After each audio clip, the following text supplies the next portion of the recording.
Boa noite! Estamos iniciando mais um programa Direito em Pauta, edição 76, com muita alegria, novamente na nossa quarta-feira, a nossa live semanal, programa Direito em Pauta, edição 76, e hoje tratando de direito imobiliário, quais são as perspectivas, quais são os desafios, quais são os cenários favoráveis ao direito imobiliário. Vamos entender um pouco sobre direito imobiliário com a doutora Luísa Mestieri,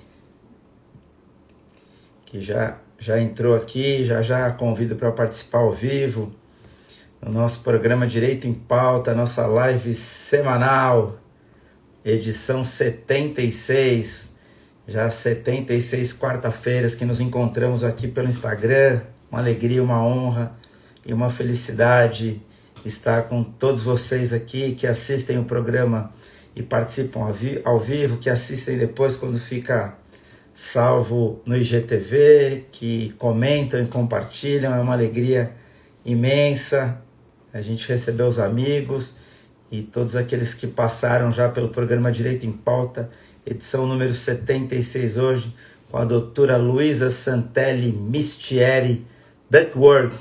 A doutora Luísa já está aí, eu já chamo para participar ao vivo conosco, os amigos nos acompanhando. E hoje o tema de hoje é direito imobiliário. Vamos tentar entender um pouco das nuances do direito imobiliário. Boa noite, Fábio, boa noite a todos vocês, boa noite, Claudomiro.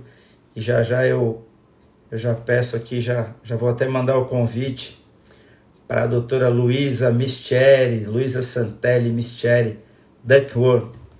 Vamos ver se eu pronunciei o sobrenome dela certo. Ela vai nos ajudar aí quando eu iniciar. Já vou convidá-la para participar conosco aqui.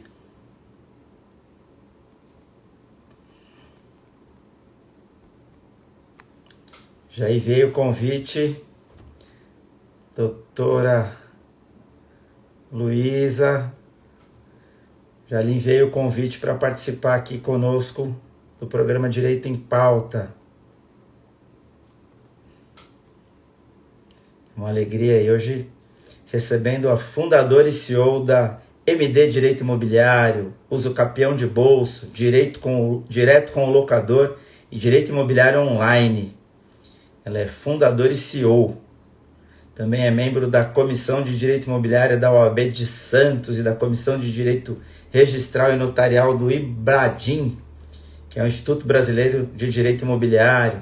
Advogada especializada em Direito Imobiliário, Processo Civil pela Fundação Getúlio Vargas. Mais de 17 anos atuando nessa área.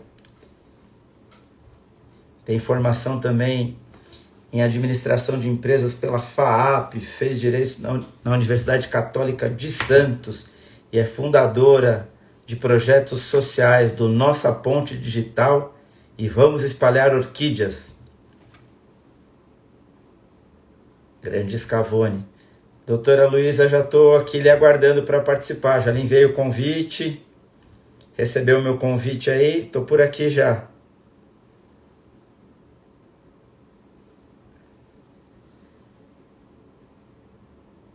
Vamos esperar a doutora Luísa conseguir se conectar. Ela já entrou aqui na live, já a vi logo no início, mas não está participando ao vivo conosco.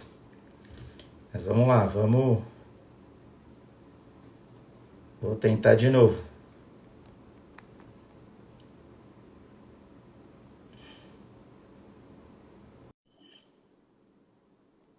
Convidei novamente. Aê, agora foi. Tudo bem? Tá me ouvindo bem? Boa noite. Deixa eu só arrumar aqui, só um minutinho. Fica à vontade. Fica à vontade, tranquilo. Que alegria recebê-lo no nosso programa Direito em Pauta, doutora Luísa. Muito obrigada pelo convite. Realmente, a alegria é minha. É uma honra estar aqui, conversando sobre um assunto que eu gosto tanto, que faz parte da minha vida. E com o qual eu ganhei muitos amigos, clientes que viraram amigos, um time, enfim, eu só tenho a agradecer ao direito imobiliário e a oportunidade de estar falando sobre direito imobiliário. Antes de falar, eu só gostaria de cumprimentar todos os novos presidentes eleitos da OAB, em especial as mulheres, porque tivemos, né, várias mulheres eleitas, a doutora Patrícia aqui em São Paulo, entre outras, no Mato Grosso, enfim, várias mulheres. Então, eu fico muito feliz por competência, né? Elas são muito competentes, então a OAB vai ficar bem, tanto com homens como com mulheres. Então, eu quero agradecer de estar aqui e vou contar um pouquinho para vocês do direito imobiliário registral e notorial. Como eu escolhi o direito, né? Eu me formei em administração de empresas, mas sempre quis estudar direito.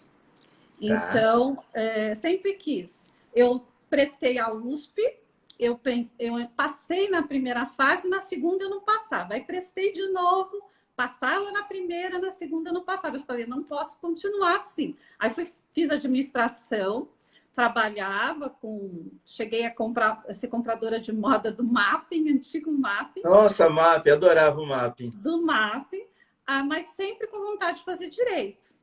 Aí, quando me casei, mudei para Santos e lá prestei a Universidade Católica de Santos. Para minha felicidade, consegui ser aprovada, estudava à noite e desde o primeiro ano já fazendo estágio. Primeiro estágio foi voluntário na área criminal, depois eu fiz um concurso para a Procuradoria da República, e aí fui ser estagiária da Procuradoria, e depois eu fui ser estagiária na área imobiliária, que era uma área que eu queria.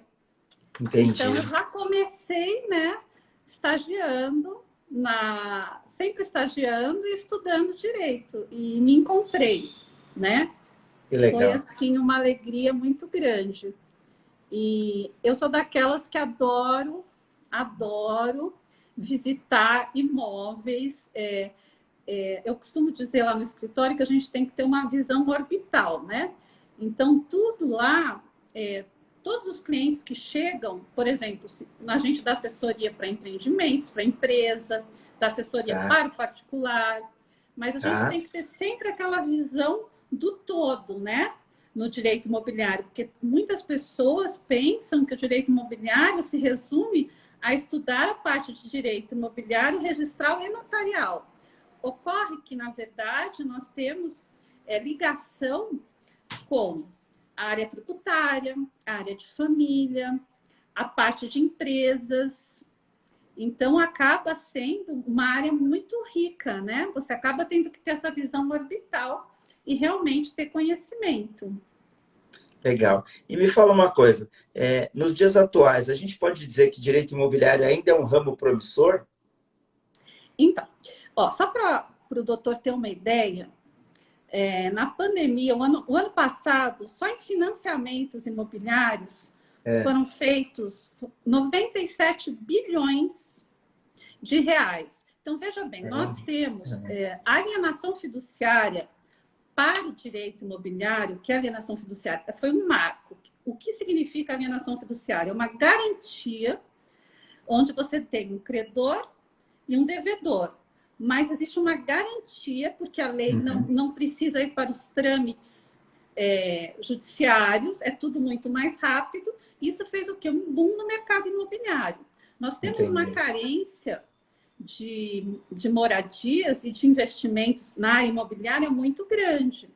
Verdade. E os que nós já temos, a parte de imóveis que nós já temos, um estudo de 2019 mostra que de 60 milhões de imóveis, 30 milhões estão irregulares.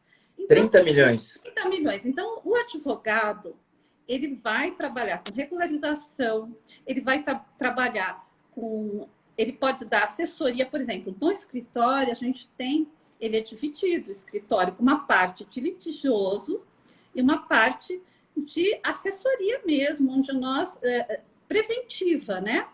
Então, nós fazemos, antes de levar para o litígio, a gente dá muita assessoria em negociações também. Assim, então, o mercado imobiliário, você tem que analisar ele da seguinte forma: onde você, advogado que atua no mercado imobiliário, você tem que ter uma formação registral e notarial também, para que você consiga dar, se você tem um cliente, você dá um atendimento até o final. Eu vou dar um exemplo.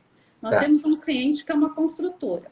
Então, nós vamos ver a parte do terreno, como a regularização, se é necessário. Depois você vê como faz o empreendimento, as normas para, de fato, legalizar esse empreendimento, os contratos de venda. Isso se você está da área da empresa. Mas se você está no particular, você vai também, uma pessoa que precisa construir uma casa, ou comprar uma casa, ou um apartamento. Nós temos, às vezes, temos tido, principalmente na pandemia, muitos casos de pessoas que compraram compraram sem um advogado e durante a negociação surgiram problemas, aí eles procuram um advogado. Então, a gente dá essa assessoria também. E qual é o objetivo nesse momento?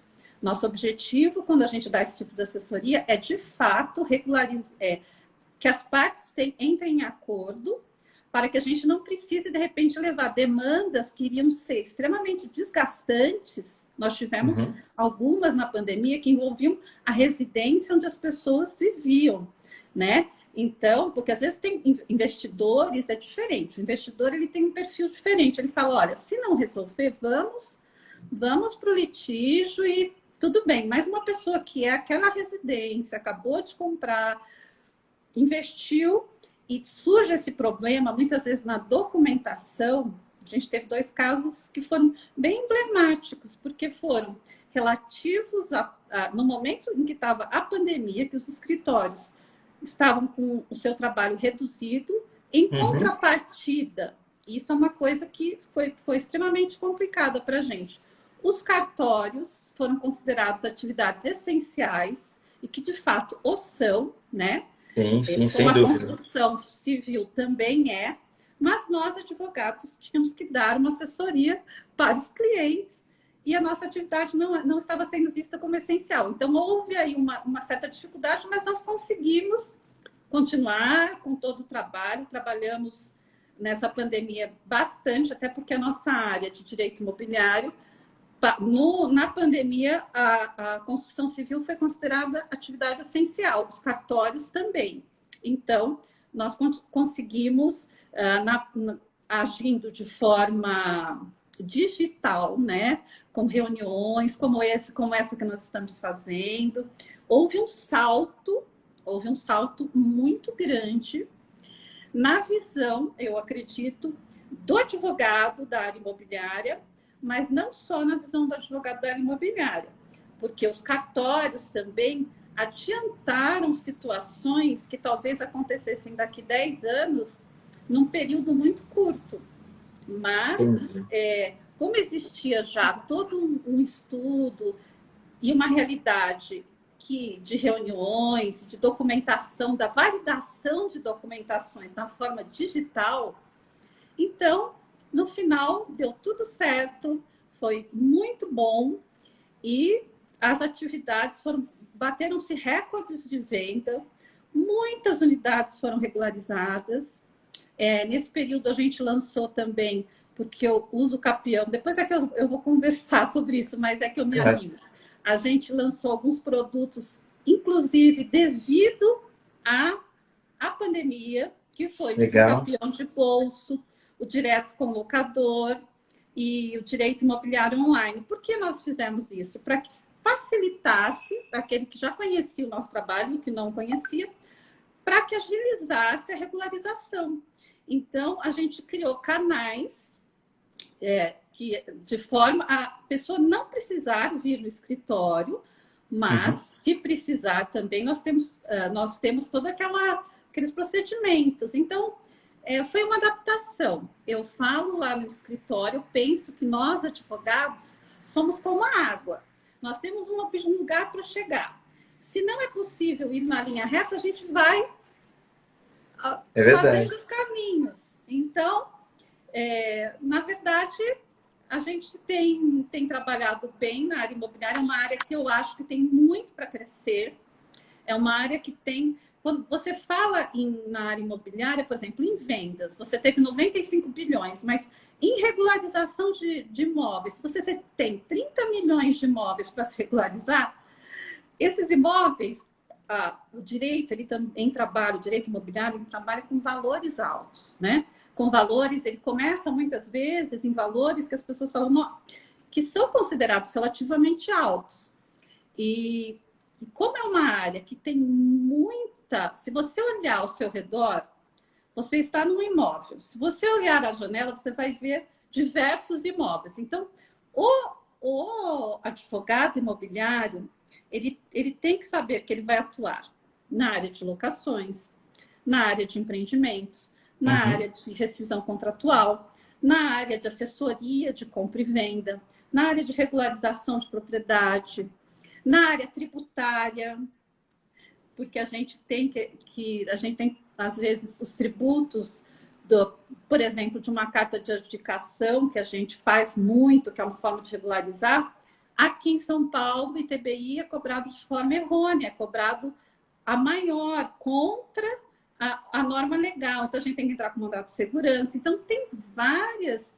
Na verdade, é por isso que eu falo que é uma visão orbital. Chega um assunto no escritório, ele vai ter uma solução, mas nessa solução, às vezes, você tem mais de um processo para regularizar aquela situação.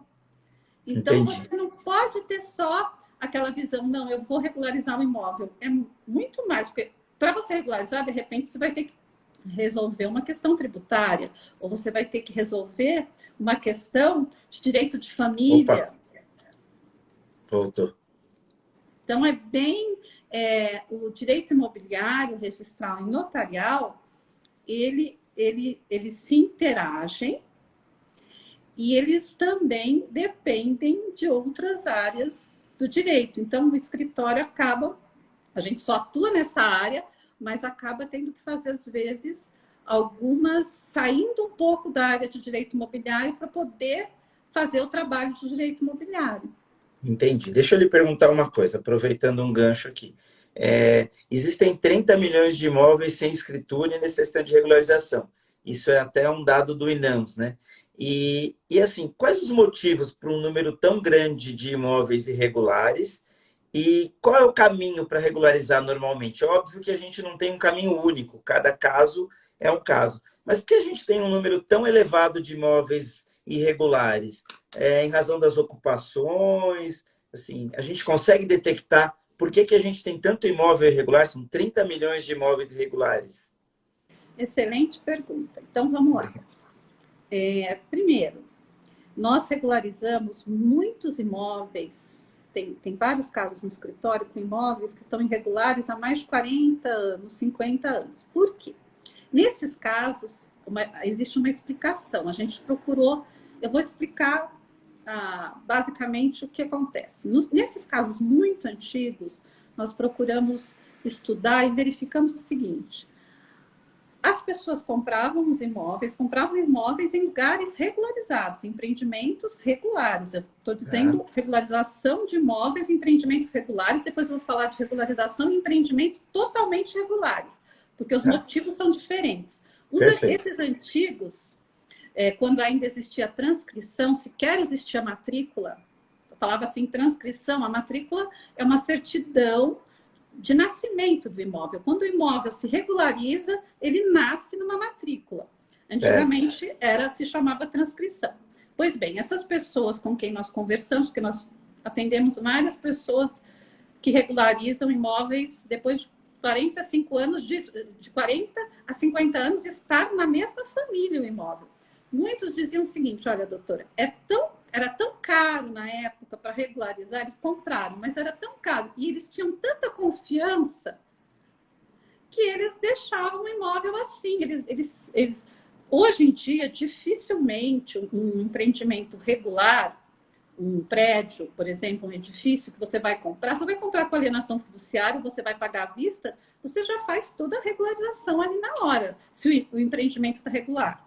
Perfeito. Antigamente, não, as pessoas compravam em empreendimentos regulares e não pagavam escritura, não faziam nada, umas por desconhecer, achando que só um instrumento particular já lhe dava a propriedade.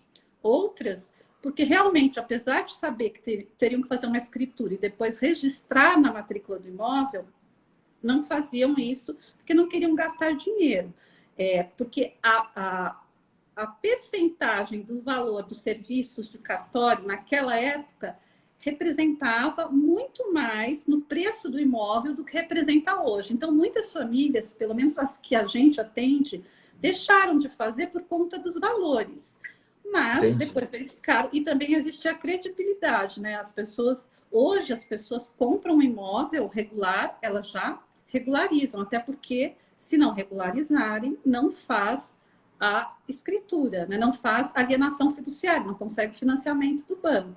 Uma coisa que Perfeito. eu gostaria de deixar claro para quem está assistindo e não conhece direito imobiliário, todo imóvel que você adquirir por um instrumento particular, e depois você ter quitado, ou mesmo antes, no caso da alienação fiduciária e do financiamento entre particulares, você vai fazer uma escritura no cartório de notas. Então, vai haver um documento de escritura no cartório de notas e este documento vai ser registrado no cartório de registro de imóveis. São 2 cartórios, os valores normalmente são diferentes para cada cartório.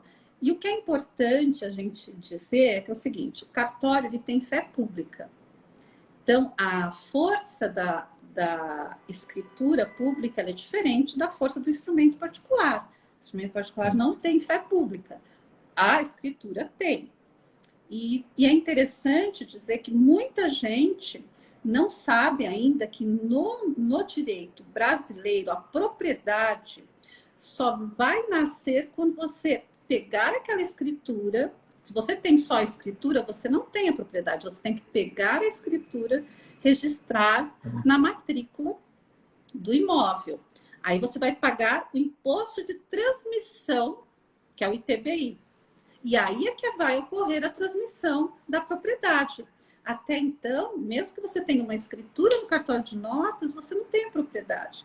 Então, muitas pessoas não regularizavam por conta do valor. Outras não regularizavam porque elas ou eram imóvel de posse, que elas começaram com uma posse, elas pegaram aquele imóvel, ou aquele imóvel elas compraram, elas não pegaram, mas a pessoa que tinha adquirido não fez um inventário, então não era, ela recebeu numa herança, mas aquilo não foi inventariado, então também estava sem resolver. A gente tem muitos casos assim, onde você tem que fazer toda a parte do direito de família, ou seja, dividir aquilo, regularizar para poder regularizar. Então, por isso que eu falo, o direito imobiliário, ele tem, ele depende de outros direitos, né? Ele está interligado.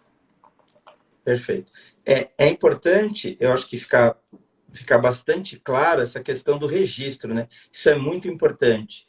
Quer dizer, eu passo a ser dono do imóvel, falando numa linguagem mais popular, a partir do momento que eu registro. Tem até um ditado, né, que se diz muito que assim, quem não registra não é dono, né? Então é importante ficar claro. São 2 coisas diferentes. Uma é você obter a escritura, que aí você vai lá no cartório de notas e faz a escritura, só que essa escritura precisa necessariamente ser registrada lá na certidão de nascimento do imóvel, que é a matrícula, que é a história toda do imóvel. Por quê? Porque senão ele pode ser vendido de novo, ele pode ser penhorado por uma dívida do proprietário anterior, porque seu nome não está lá no cartório. Então, existem vários riscos para quem não registra a escritura, quem não registra a compra do imóvel, né? Então, isso é importante ficar bastante claro, porque vários problemas surgem pela falta de registro, né? Ou por desconhecimento, ou porque o valor, o custo para registrar, tem o imposto de transmissão, o próprio custo do registro. Então, acho que é legal deixar claro para quem está assistindo agora e para quem vai assistir depois, que isso é essencial para que você se torne dono e possa defender a posse do seu imóvel, a propriedade, até de repente, se você tiver alguma execução futura para se defender como terceiro de boa-fé. Então, a gente tem toda uma construção jurídica para a defesa do imóvel. Só quis fazer esse gancho para aproveitar a questão do registro, foi muito bem colocado pela doutora, para deixar isso bastante claro. E aí, pode falar, fica à vontade. Não, Eu estou aqui, na verdade, só para propiciar a sua fala. Só aproveitando esse gancho do registro, nós tivemos em 2006 a lei de concentração dos atos registrais, que passa a ser obrigatório que conste tudo na matrícula do imóvel. Aquilo que não consta, seja verbado, seja registrado, ela perde o valor contra terceiros, para que terceiros, quando compram um imóvel, tenham uma garantia. Então, todas as ações que são feitas hoje de direito imobiliário, os especialistas em direito imobiliário, eles pedem uma certidão para que aquela certidão seja comunicada na matrícula do imóvel à existência da ação, para que possa valer contra terceiros. De boa fé, porque se não tem uma pessoa que faz uma compra, e você está com processo, alguma coisa, como acontece às vezes, existe um imóvel que está em litígio e isso não consta na matrícula. Hoje, depois da lei de concentração dos atos registrais, fica sendo necessário até para você se defender contra terceiros. Perfeito. Isso é importante também para preservar o interesse, né? Eu tenho um litígio sobre um imóvel, eu distribuo essa ação, eu consigo tirar uma certidão disso ou pedir um ofício ao juízo, vou lá no registro de imóveis, lá na certidão de nascimento do imóvel e coloco lá, olha, eu estou brigando por causa desse imóvel. Por quê? Porque se um terceiro for comprar esse imóvel, uma das orientações, que provavelmente a gente vai falar disso depois, é tirar a certidão de propriedade. O primeiro passo para adquirir um imóvel é tirar a certidão de propriedade. E lá vai constar, o Constantino está brigando com a doutora Luísa, ou a doutora Luísa está brigando com o Constantino com relação a este imóvel. E aí, peraí, vamos ver o que é essa briga para ver se eu posso comprar. E vai além disso, né? Na verdade, eu posso registrar no imóvel até ações que digam respeito à parte e que não digam respeito ao imóvel, né? Então, eu tenho uma execução de uma dívida. Eu posso colocar lá no imóvel dizendo, olha, existe uma dívida contra essa pessoa. Na verdade, você pede a penhora, né, do imóvel, e aquela penhora, ela relativa à dívida, ela fica lá para que dê conhecimento a terceiros, porque a matrícula, ela dá publicidade. Perfeito. Como ela dá publicidade, essa lei de concentrações veio para quê? Para dar mais garantia ao mercado imobiliário. Né? Perfeito. Tá. E me fala uma coisa, que é uma dúvida que eu tenho por não ser especialista no assunto. A gente até é bisbilhoteiro no assunto, mas eu não sou especialista em direito imobiliário. Como é que a gente regulariza essa quantidade de imóveis? A gente falou do imóvel que era regular. E o imóvel em área de invasão, imóvel de empreendimento irregular, isso também é passível de regularização ao longo do tempo? Isso, olha, então vou te falar que imóveis irregulares, inclusive imóveis irregulares, condomínios irregulares, nós tivemos recentemente uma decisão onde nós pudemos fazer uso capião. Tá. Né? A pessoa já estava há mais de 15 anos no local, ela residia, então ela poderia fazer porque uso capião nada mais é do que a prescrição aquisitiva da propriedade. Perfeito. Então, tem um período que aquele que é o proprietário não age, e aí ele perde a propriedade. Acho que eu vou ter que pegar água, eu tô sem. Fica à vontade, fica à vontade. Você me dá licença? Só um minutinho. Claro, vou pegar claro. água que acabou aqui, dá licença. Não tem problema nenhum, fica à vontade. É interessante essa questão do uso capião, a gente vai falar disso também, né? Para entender um pouco como é que se obtém o uso capião, né? O que é o uso capião? Então, tem alguns requisitos que a doutora deve falar que inclusive a gente tem hoje a figura do usucapião extrajudicial, que é bastante interessante, que a gente consegue também obter essa... Eu demonstro a minha posse mansa e pacífica no imóvel, e com isso eu adquiro por uma ordem judicial, por uma decisão judicial, passo a ter a propriedade sobre aquele imóvel através do usucapião. É interessante essa questão do usucapião, e eu vou perguntar à doutora quando ela voltar, o que o proprietário precisa, qual é a omissão do proprietário de um imóvel que leva a ele correr o risco de perder esse imóvel para um terceiro pelo usucapião. Eu já estava aqui falando sozinho, doutora. Ai, desculpa. Ó, então, Imagina. Usucapião, ele tem, você pode usucapiar no imóvel, que é prescrição aquisitiva. Então, o que acontece? Uma pessoa perde o direito porque, num decurso de tempo, ela não agiu como o animus domini, como o animus de dono. Ela não cuidou. Em compensação, o outro que tinha posse, ele começa com a prescrição aquisitiva, ele tem a pré-existência já da propriedade, independente da declaração judicial ou da declaração no cartório, porque agora nós podemos fazer judicial, dependendo do caso, e extrajudicial. Mas a propriedade, com o decurso do tempo, dá a prescrição aquisitiva. Então, vai ter a pré-existência de um direito de propriedade ali. E aí, o que acontece? Um perde, o outro ganha. Aí você tem que regularizar, né? E a regularização, ela é feita judicialmente ou extrajudicialmente. Hoje, nós temos para vários tipos de usucapião. Existe o usucapião em 2 anos de posse, em 5 anos, em 10, em 15. Mas o que é interessante, você me perguntou dos imóveis irregulares. Quando existe, por exemplo, um condomínio irregular, durante muito tempo, porque o usucapião, como tudo no direito, como qualquer área do direito, ele evolui. Conforme a sociedade evolui, existe a evolução do direito. Tanto é que hoje a gente faz o usucapião extrajudicialmente. Isso foi uma evolução. Depois eu vou querer saber disso. Isso. Aí o que acontece?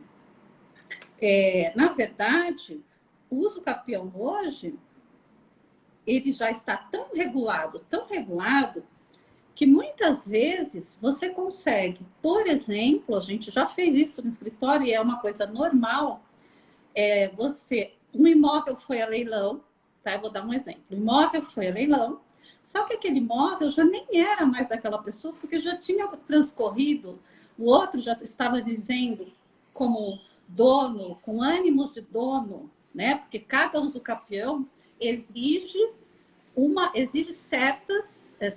você completar etapas, né? Então, isso eu não vou detalhar, mas cada um tem uma etapa. Mas claro. o usucapião extraordinário, que é quando você está há mais de 15 anos no imóvel, na verdade, se você reside no imóvel, ele diminui para 10 anos.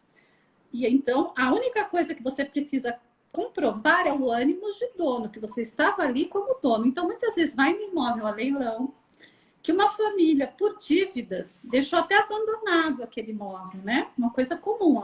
Foi uma pessoa ali, ficou 10 anos, 15 anos cuidando do imóvel, pagando as contas. Quando esse imóvel vai a leilão, para cumprir a dívida daquela família, mesmo que ele seja levado a leilão, você tem como anular esse leilão, porque a propriedade da prescrição aquisitiva que você adquire no usucapião, ela é pré-existente. Se ela ocorreu antes do leilão, ali a propriedade já não era mais daquela pessoa. É interessante. E a declaração do juiz, como a gente fala, seja no cartório, é uma declaração, porque a realidade, a prescrição já ocorreu, né? Então, o usucapião, na verdade, ele é uma evolução do direito de propriedade. Porque se o direito de propriedade, ele pressupõe que o proprietário, o direito de propriedade evoluiu, mas o proprietário é aquele que cuida e que age como proprietário. Se você tem um locador no seu imóvel, ele vai agir como locador, né? O possuidor que age como proprietário, durante um período onde onde o verdadeiro proprietário não exerce o seu direito, é aquela máxima que a gente aprende no primeiro ano da faculdade. O direito não acode aquele que dorme, né? O direito não acode aquele que não exige os seus direitos, né? Só é digno de direitos aqueles que o exigem. Se você tem uma outra pessoa que age como tal e toma conta, ela realmente adquire o imóvel. Então, a gente montou o usucapião de bolso porque existe sim uma demanda muito grande por regularização de imóveis por usucapião. E o procedimento judicial e o extrajudicial, na verdade, a gente só vai para o extrajudicial quando existem situações que precisam ser esclarecidas, né? Mas, se não, a gente faz o extrajudicial mesmo. Que é mais... Como é que funciona o extrajudicial? Eu estou lá no imóvel há 20 anos, estou lá cuidando do imóvel, morando no imóvel, até pagando os impostos lá, o IPTU, e aí eu vou lá e digo, bom, acho que agora esse imóvel pode ser meu. Ele já é meu, mas eu preciso regularizar isso dentro do seu raciocínio. E aí, como é que eu faço quais são os requisitos para que ele seja extrajudicial? Que eu acho que isso é importante. Então, você vai ter a modalidade de usucapião para 2 anos, quando é um casal e um dos cônjuges sai, via de regra, o homem sai e deixa a mulher na casa, em 2 anos ela consegue a propriedade, mais específico. Tem o de 5 anos, que é determinando uma área, né? Até 200, se eu não me engano, até 250 metros. Eu sou com números, eu sou um pouco, eu tenho dislexia, eu confundo às vezes. Não, mas não é nada muito técnico, é mais para entendimento. Até 250 metros, 5 anos, que é o usucapião urbano, o usucapião ordinário e o extraordinário. Antes do usucapião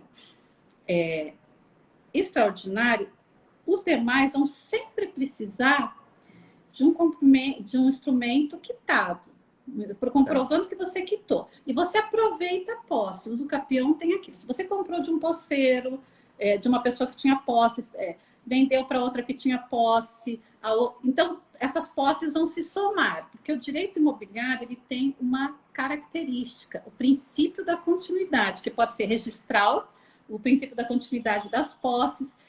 Você soma, né? No direito imobiliário, você tem que ter aquela história de continuidade. Então, basicamente, a gente tem esses requisitos, que é a quitação, ânimos de dono. Então, você vai ter que...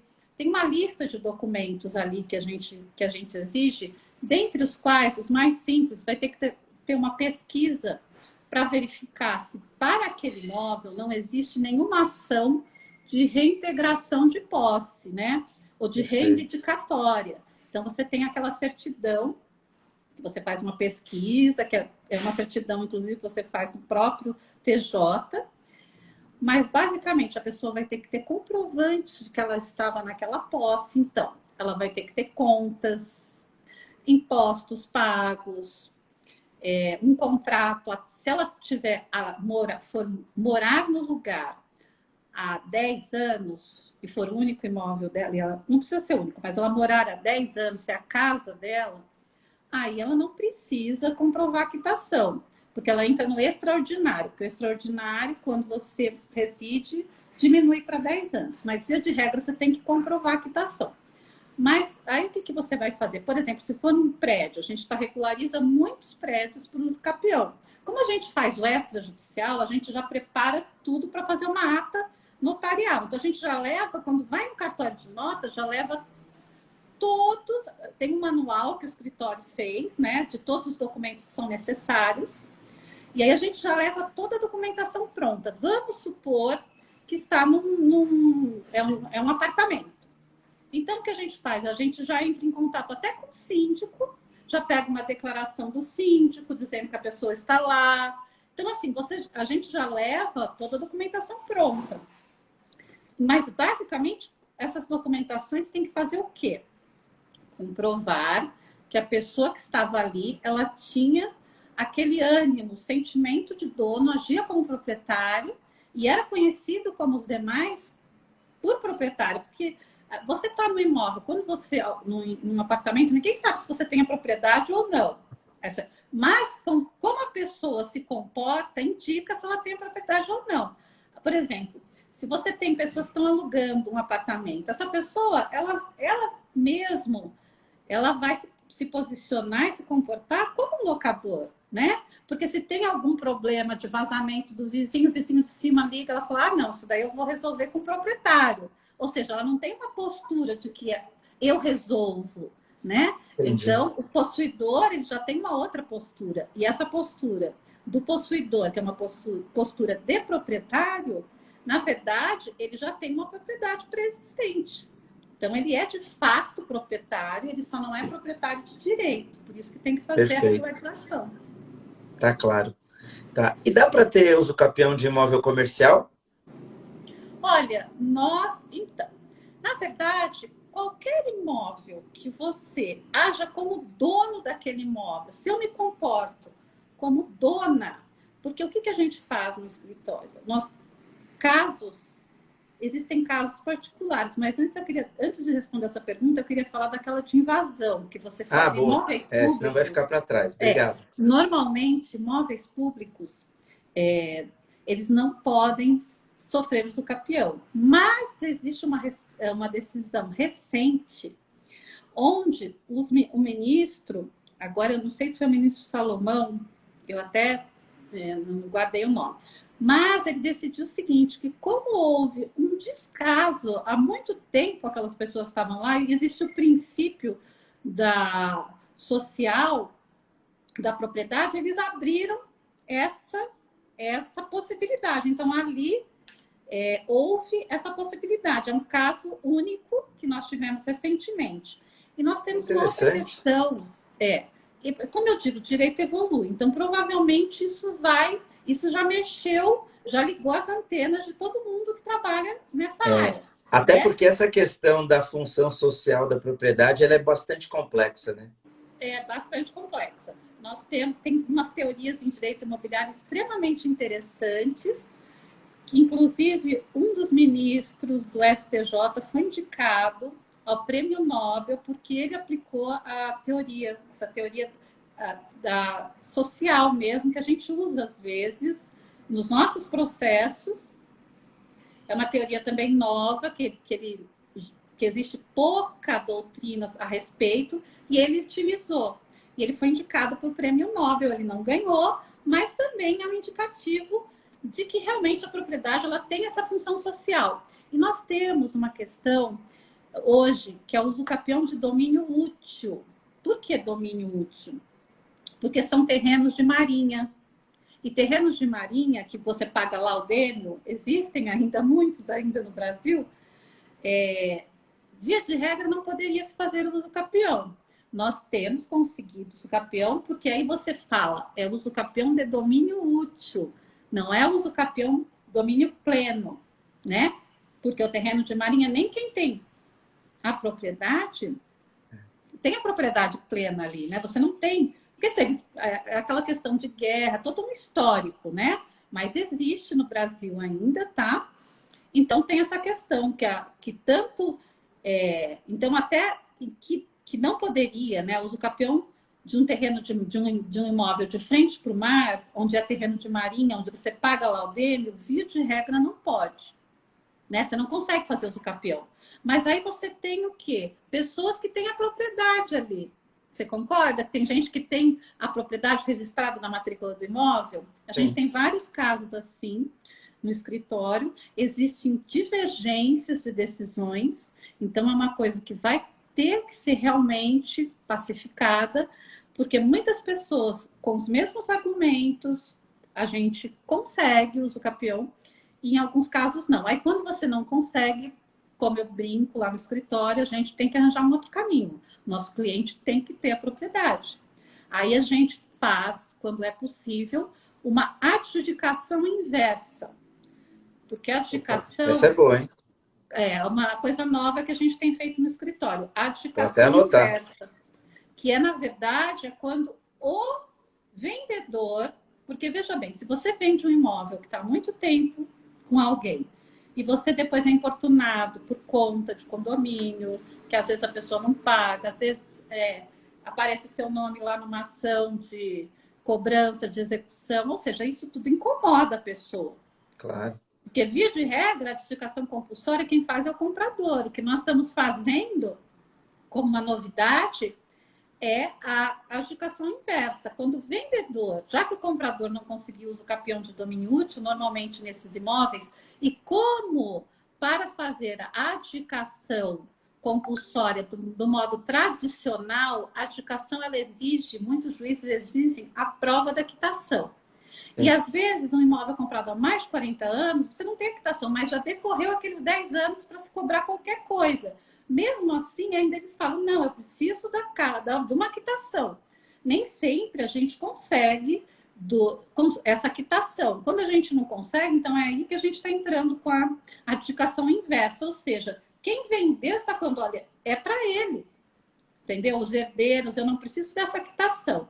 Então, isso é uma tese que a gente está fazendo no escritório agora e que eu acredito que vai resolver algumas situações dessas de domínio Parabéns. útil. Parabéns. De domínio útil. Parabéns, que bom. Acho que está claro, do imóvel irregular, a gente falou bastante de uso capião. E a escritura digital? Quando que eu posso utilizar? Vamos falar um pouco disso. A escritura digital é uma forma sensacional de regularização de imóvel que nós temos agora. Ela permite você fazer o e-notoriado, que é a sua assinatura digital, de forma gratuita num cartório de notas. Você não paga nada, você se dirige ao cartório de notas, só verifica se ele faz, mas a maioria já está fazendo, né? O e-notoriado, que é a sua assinatura digital. Feito isso, você pode fazer uma compra e venda de forma que a gente chama totalmente digital, que aí vamos estar as pessoas como nós estamos, vai ter todo um procedimento, a gente já fez algumas e participou de algumas, dando assessoria para os clientes. Então, todo um procedimento tudo é gravado, tudo gravado, já tem o e-notoriado, que é a assinatura digital, e você vai ter aquela situação de ter que mostrar a sua cara do lado dos seus documentos. Então, tem todo um procedimento, porque o cartorário que está ali, ele vai ter que dar fé pública daquela situação. E a escritura digital, ela tem uma coisa interessante. Você pode fazer o que a gente chama de escritura híbrida. Escritura híbrida é quando uma parte que não é favorável, não acredita, porque você tem gente que fala, eu não quero fazer digital, que eu não acredito nisso. Aí eu falo, não, tudo bem, você não acredita, você quer ir até o cartório? Eu quero porque eu não acredito. E a outra parte, como a gente teve um caso recente, falou, eu não quero ir no cartório, eu não estava viajando, porque qual é a vantagem? Faz de qualquer lugar, né? Você pode fazer de onde você quiser, muito mais barato. Se você tem uma pessoa que mora fora, ela faz de lá. Então, assim, porque existe desde que ela tem um e-notoriado, né? Nós temos uma cliente que está fazendo agora, vai fazer agora, ela está nos Estados Unidos, mas ela vai fazer aqui porque ela tem o e-notoriado, ela tem como fazer a escritura. E isso é uma forma de facilitar, mas tem a híbrida e continua tendo a presencial. Eu estava conversando recentemente com o pessoal do Vanpré, que é um cartório que a gente usa muito, até porque é próximo do escritório, mas a gente usa vários, não só o do Vanpré. Mas, muitas vezes, usamos o do Vanpré. E eles, a minha questão era se dificultou ou facilitou e qual era a percentagem, né, para o cartório, se eles tiveram que dar algum curso. Foi uma coisa que parece que foi muito natural para todos, tem sido muito natural, e tem hoje, não é a maioria das escrituras que são feitas, mas eu acho que já estamos em 25% de escrituras digitais ou híbridas. Número interessante. Digitais ou híbridas. E isso é como o doutor falou, é muito mais barato, né? É muito mais barato, é muito mais rápido e é eficiente. Até porque é feita a escritura, as partes normalmente estão assessoradas, né, por advogados, os Que advogados é o ideal, né? participam. É, o ideal é exatamente isso, né? Mas as partes estão lá, os advogados estão lá, então há toda uma instrução, há toda tem fé pública mesmo, né? Eu acho Legal. que realmente é um caminho sem volta. A digitalização das escrituras e a digitalização dos cartórios e na área do direito imobiliário é de fato um caminho sem volta. Nós temos hoje, como eu atuo em direito imobiliário e registrar notorial, e eu não fico só na parte judicial, eu fico na parte, não só no litígio, como na parte de assessoria. Então, a gente acaba tendo contato com corretores, com diversos agentes multiplicadores da área imobiliária, porque a área imobiliária ela é formada por agentes multiplicadores, né? Desde aquele que levanta o imóvel, ele é um agente multiplicador da nossa área. Então, a gente acaba tendo contato desde do início de uma obra, então a gente tem aquele contato na parte, inclusive, jurídica, até a finalização, ou obras muito antigas que precisam ser regularizadas. Então, o direito imobiliário, ele cria, para quem atua, a necessidade de realmente ter uma visão mais ampla e está muito ligado em tudo que acontece de recente, né? Porque o direito imobiliário também, como a gente está tendo vendas com bitcoins, a gente está tendo com moedas, né? Com aquelas moedas que você fala, nossa, a primeira senhora que comprou um imóvel com Bitcoins? Com token, um imóvel digital, foi uma senhora de 89 anos no Brasil. Sensacional. 89 anos, ou seja, ela é totalmente ligada na atualidade. E é uma realidade, né, que vai acontecer. É uma idosa tecnológica. E todos estão tecnológicos, né? Hoje eu acho que quem não está tecnológico, a gente está aprendendo sempre, né, doutor? É verdade. Eu acho que a gente vive num eterno aprendizado. E, para mim, o início, quando mudou o processo digital, eu falava, gente, que coisa chata. Mas hoje eu dou graças a Deus, porque realmente facilitou a vida da gente. E então, não dá hoje, quem não está acompanhando as alterações na forma de trabalho, porque a forma de trabalho ela está alterando, né? A gente está digitalizando. É a vida toda, né? A nossa vida toda está sendo alterada. Nós estamos tendo que aprender muita coisa em pouco tempo.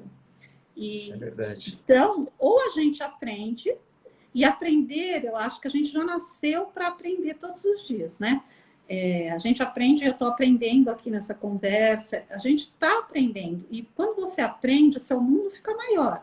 Então, você acaba tendo uma visão melhor. Então, essa senhora ter feito isso, eu quando vi, eu falei, nossa, já é um sinal de que isso vai dar muito certo. Porque se uma pessoa de 89 anos, a primeira do Brasil, fez uma compra dessa forma, e como é muito seguro, então é uma tendência do mercado. Hoje você tem visitas virtuais, você vai mostrar um imóvel, eu sempre acompanho, né? A gente tem todo um contato com as pessoas que acabam sendo amigos. Uhum. E então antes de você visitar o seu imóvel, tem gente que nem visita, né? Em loco. Mas você já vê o imóvel, já fala, você não vai para um lugar, de repente, como antigamente, que você gastava um tempão e falava, vai, não, esse eu não quero. Esse eu não quero, esse eu não quero. Você já tem um tour virtual, é uma coisa extremamente... Já faz a visita virtual, é verdade. Exatamente, acontecendo com frequência e que te permite fazer essa compra. E o que acontece é o seguinte, como aumentou um número muito grande de negócios imobiliários, nós tivemos nessa pandemia booms imobiliários. Por quê? Sim. Porque também nós tivemos juros muito baixos, nós estávamos com juros muito baixos, então, Saudades financiamento, dele já. é, Saudades dos juros baixos. exatamente, nós fizemos muito, teve saudade, exatamente. Houve muitos negócios, e porque o mercado imobiliário, na verdade, existe uma carência de, de imóveis residenciais só na cidade de São Paulo, de uma ordem que supera mais de 50% dos imóveis que já existem, percentualmente precisaria de quase o dobro. Então, veja, e a cidade de São Paulo é uma cidade que cresce. Quando você pensa só em São Paulo, mas hoje também te permite atuar em todos os lugares. Por exemplo, nosso escritório, a gente atua em São Paulo, toda a Baixada Santista, e a gente está agora, o ano que vem, nós vamos vir com surpresas, nós vamos estar em outros lugares. Então, assim, Que por quê? legal. Porque é permitido hoje, se você tem, eu penso em direito, eu penso no direito, eu acho que o doutor, não sei se concorda comigo, mas como o direito ele tem uma função facilitadora, né? Nós existimos para facilitar. Seja Sim, para com certeza. facilitar, não é? Nós tratamos do quê? De situações de problemas, normalmente, né? Ou o preventivo ou os problemas. Então, como nós somos facilitadores, seja numa questão judicial como numa questão extrajudicial, essa forma hoje de trabalho nos permitiu estar em lugares que a gente não conseguia, mas com aceitação. Porque antes, muitas pessoas falavam, não, doutora Luísa, eu quero o seu serviço, mas, por favor, a senhora vem até aqui, vem a Salvador, eu quero conhecê-la, eu quero mostrar, ou eu tenho É, que ir até aí. Hoje, as pessoas já aceitam com essa mais resistência, facilidade. essa resistência já está sendo quebrada, né? Eu vivi isso no começo da pandemia, a gente tinha resistência de fazer reunião online, né? E hoje os mesmos clientes que me pediam para comparecer presencialmente, hoje já, de forma bastante comum, já aceitam e pedem a reunião virtual, online, pelo Zoom, por tantos outros aplicativos. É a tal da questão do aprendizado. Eu queria aproveitar, nosso tempo está no finalzinho, mas eu queria aproveitar um gancho. A senhora falou de corretor de imóveis, e aí uma pergunta que sempre surge, sempre é questionada.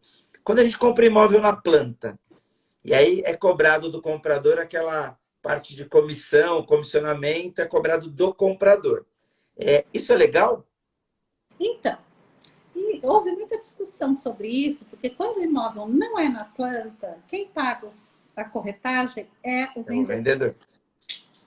Mas o TJ já decidiu, e o STJ confirmou, que a comissão, quem paga será quem está comprando no imóvel na planta. Perfeito. Então, quando eu vou comprar um imóvel na planta, se estiver claro lá que um valor X, 5%, Tem que estar 7%, tudo, 6%, mas tem que estar tudo claro. O que não isso é se legal. Não permite, dá por para eu exemplo, pagar, é só para ficar claro, não dá para eu pagar e eu pago agora, mas depois eu vou cobrar isso na justiça, porque quem paga é o vendedor. Só para ficar a dica. Na verdade, essa cobrança no imóvel novo, no imóvel na planta, se estiver claro lá que X% ou um valor é comissionamento, é a parte comercial, isso é legal, tá? Não adianta você pagar achando que vai ser restituído depois, porque não vai, isso já está decidido pelo STJ. Outra agora, pergunta, outra só, pergunta encaixando nisso, de maneira rápida. tá, E a questão da multa? A gente também tem uma linha divisória aí de 2018 para trás. sim, Multa quando eu desisto. Eu comprei o imóvel, me empolguei, no meio do caminho eu não vou conseguir pagar, ou eu perdi o emprego, ou eu briguei com a namorada, ou com o namorado, aí eu vou desistir. Antes de 2018, eu tinha uma condição mais favorável ao consumidor. De 2018 para frente, a gente tem uma lei que aí a coisa ficou mais complicada para quem vai desistir. Aí só falar um pouco disso, que eu acho que já são pontos importantes, e aí a gente vai para a nossa finalização. tá. Então, como em 2018, eles começaram a regularizar, porque existia tinha gente que conseguia uma devolução X, outros conseguiam Y, então eles falaram, não. Se tiver patrimônio de afetação e for por culpa do comprador, é o comprador que está desistindo. Isso. Então, ele vai receber 50% após o habite-se. Mas, se o comprador apresentar um outro comprador e esse comprador tiver todo o perfil de comprador e for aceito para o financiamento, para a alienação fiduciária, ele vai receber tudo de volta. Perfeito. Tá? Mas, se a obra não tiver patrimônio de afetação, a devolução vai ser de 25%. E essa devolução ela vai ser 180 dias após a rescisão, porque ela não tem patrimônio de afetação. Obras com patrimônio de afetação, elas são separadas do empreendedor. Então, é uma obra que tudo é aquela obra, né? Eu só queria falar uma coisa da corretagem, que a gente tem decisões que quando, apesar do comprador ter que pagar a corretagem, se tiver qualquer problema por culpa do corretor, se o corretor passou informações erradas e ele conseguir comprovar, ele tem direito, tá, a não pagar a corretagem. Então, porque aí tem uma falha na prestação de serviço, né? Existem as exceções, tá? Perfeito. Nós já tivemos casos também que houve toda uma prestação de venda, a venda não se deu depois porque o corretor ele deu informações erradas, ele falou uma coisa, comprovou, aí o comprador quis desistir.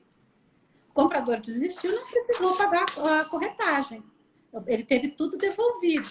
Então, assim, o direito tem essas características, né? Ele tem essas particularidades, né? O caso em concreto, às vezes, ele modifica a solução padrão. Perfeito. Acho que ficou bastante claro. Eu queria aproveitar, a gente já passou do nosso tempo aí de 1 hora, mas eu vi lá duas coisas que me chamaram a atenção.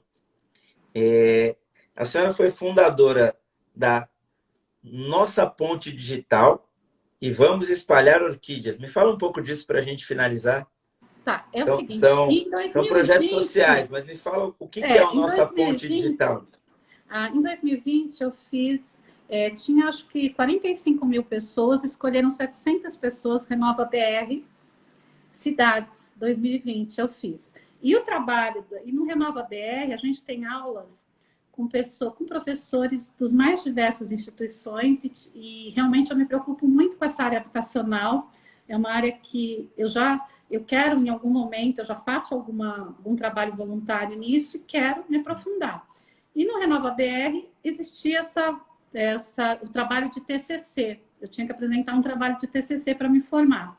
E eu montei, por conta do Covid, nossa ponte digital, que era uma ideia que eu já tinha, que seria a ponte digital de ligar quem precisa e quem tem. Aí eu falei, não, nós estamos no Covid, vai ser a nossa ponte digital. Então, lá existe desde o trabalho jurídico, a psicólogos, roupas, enfim, era um trabalho de TCC que acabou indo para um trabalho que está até agora, né? Não ficou só no TCC, a gente não é uma grande, tem 2 anos, a gente faz o nosso trabalho, por exemplo, para Manaus a gente conseguiu mandar oxigênio, conseguimos mandar coisas para Manaus, então a gente acaba também se ligando com outras pessoas, conhecendo outras pessoas, faz o trabalho já de doação de alimentos, roupas, então ali está caminhando com trabalho voluntário. E o Vamos Espalhar Orquídeas é que eu sou extremamente apaixonada por plantas, eu sou apaixonada e por orquídeas eu sou assim,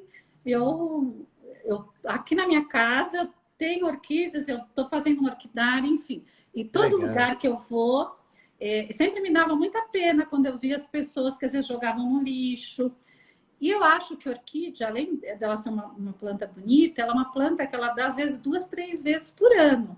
E muitas pessoas querem ter orquídeas, pessoas até mais simples, que não conseguem, não vão gastar R$30, R$40, às vezes R$20 numa orquídea.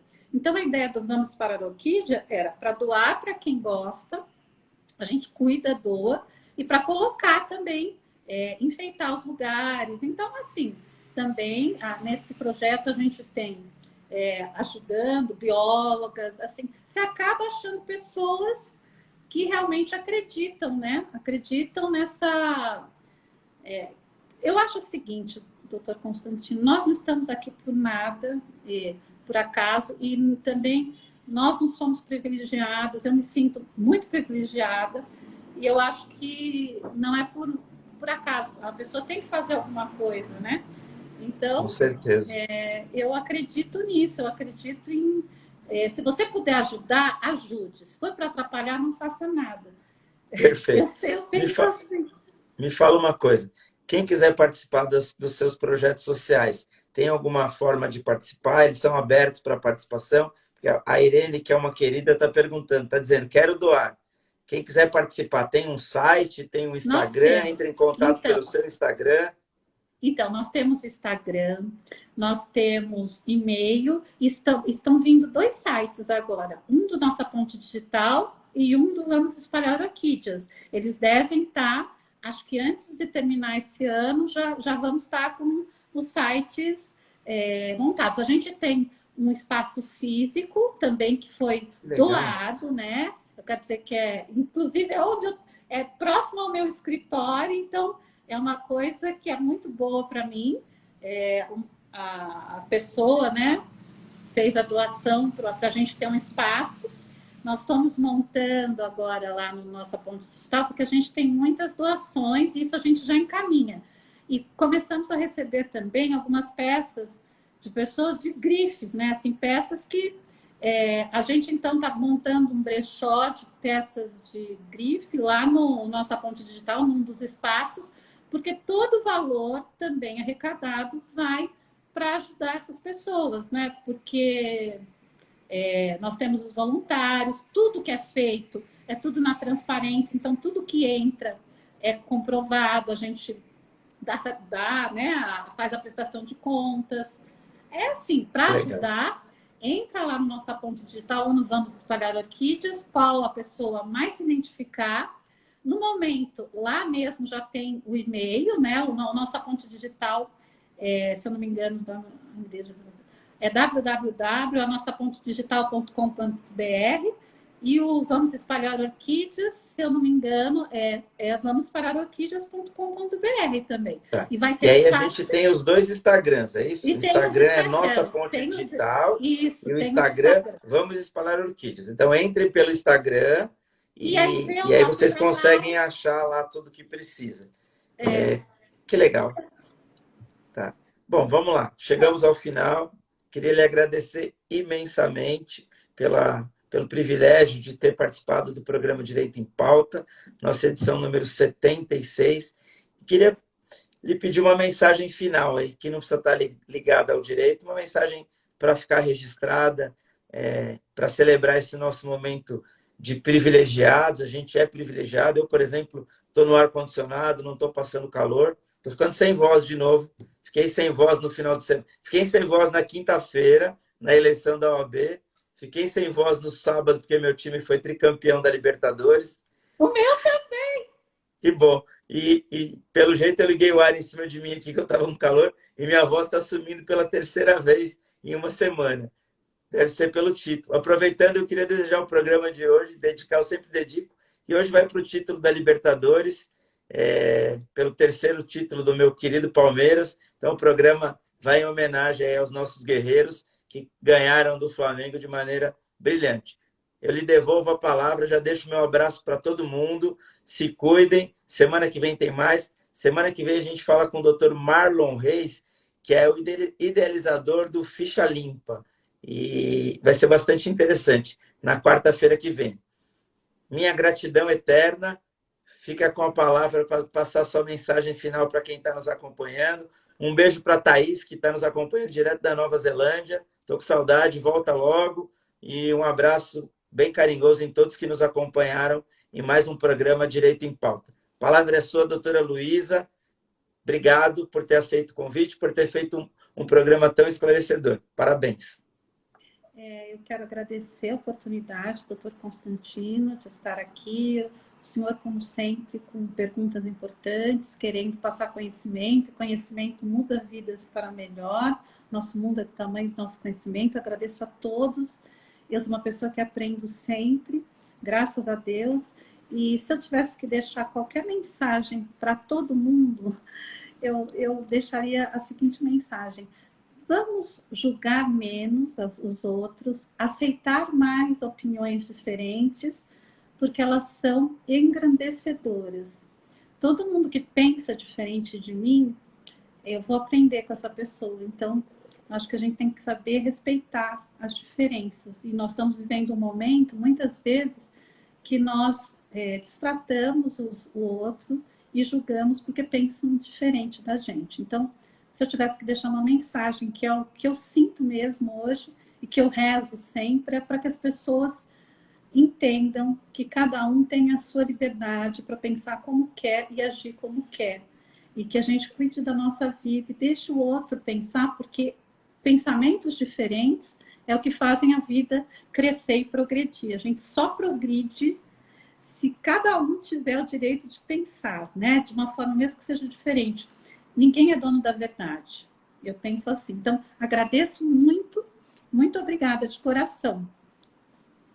Linda mensagem, muito obrigado. E acho que a minha palavra é gratidão. Gratidão por estar aqui, e gratidão por ter tantas pessoas que me acompanham, mesmo não sendo do direito, me acompanham desde o primeiro programa. Gratidão a todos vocês. Se cuidem. Semana que vem tem mais. Curtam a família, os amigos e sejam felizes. Beijo no coração de cada um de vocês. Tchau, Obrigada, queridos. tchau. Semana que vem tem mais. Muito Tchau, tchau. obrigada. Gratidão também, muita gratidão. Obrigada. Eu que agradeço. Obrigado, gente. Se cuidem. Tchau.